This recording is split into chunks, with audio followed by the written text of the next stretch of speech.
5 настай охиныг 8-аас 10 насны 5 хүүхэд ариун цэврийн өрөөнд оруулан дээрлэгсэн гэх гомдлоор ээж нь цагдаагийн байгууллагад хандаад байна.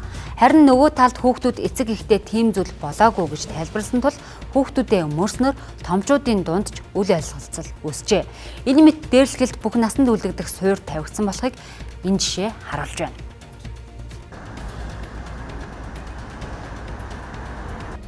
Үзэгчдийн НТV телевизийн сурвалжлах баг Seven Star барилгын худалдааны хэсгийн 5 давхарт гарч ирсэн байна. Тэгэхээр энэ давхрын тухайд бол бүхэлдээ худалдаа үйлчилгээний зорилтоор ашиглахаар лангуунуудыг бол бэлтгэж зассан байгаа юм. За гэхдээ бол одоогоор дийлэх лангуу бол хоосон. За амар худалдаа үйлчилгээ бол дийлэх нь эхлээгүй юм дүр зурагтай байгаа юм. За иймээс ч тэр энэхүү байрны оршин суугчдын хүүхдүүд болоод худалдагч нарын хүүхдүүд бол дийлэхтэй яг энэ давхарт гарч ирж хоорондоо тоглодог байгаа юм. За өчигдрийн бас үйл явдлын тухайд бол яг энэхүү эмэгтэй ариун цэврийн өрөөрөө хүүхдүүд орж тэр дундаа яг энд харагдаж байгаа жижигхэн нойлын өрөөрөө бол орсон байгаа. Энэ бол яг камергүй хэсэг байгаа. Тэрэнд бол хүүхдүүд нэгэнтэйгээ тоглох шоглох завлмаар бол дээрлэлтийн асуудал үүссэн гэдгийг охины ээж нь хэлж байгаа юм аа. Бүр хүний ухаан санаанд багтамгүй тамдын шовтлсныг нь би тгий сонсч авч байна. Тэгээ би эргээд гараад 120 цадад дуудсан.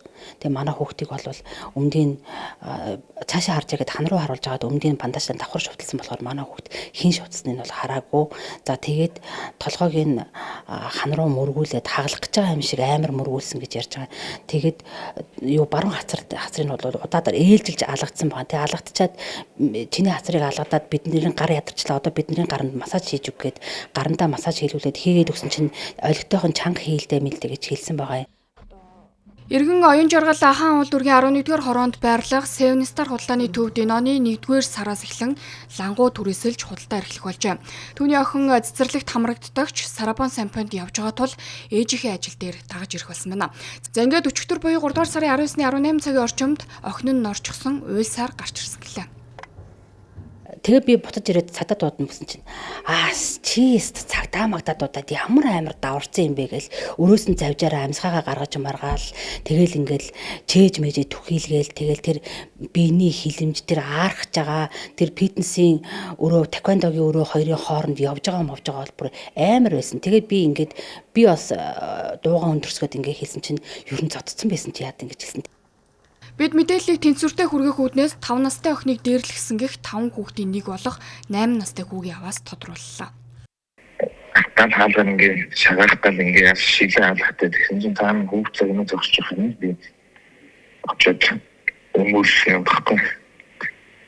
Шинж төсөөлсөн энэ жоох хүүхдүүдийн болоо явж байгаа шинж төсөөлөхгүй хаалгатай юм нэг.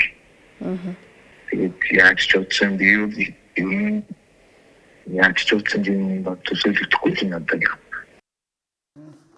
За үүсэн асуудлаар охины ээж 8 настай хүүгийн аав 2 оройн цагдаад мэдүүлэг өгсөн байна. За харин өнөөдөр хаан улдүргийн цагдаагийн 1-р хилцээс ирж камерын бичлэг дээрлэхэлд үйлдсэн гэх босод 4 хүүхдийн хаягийн тодруулгыг аваад явжээ.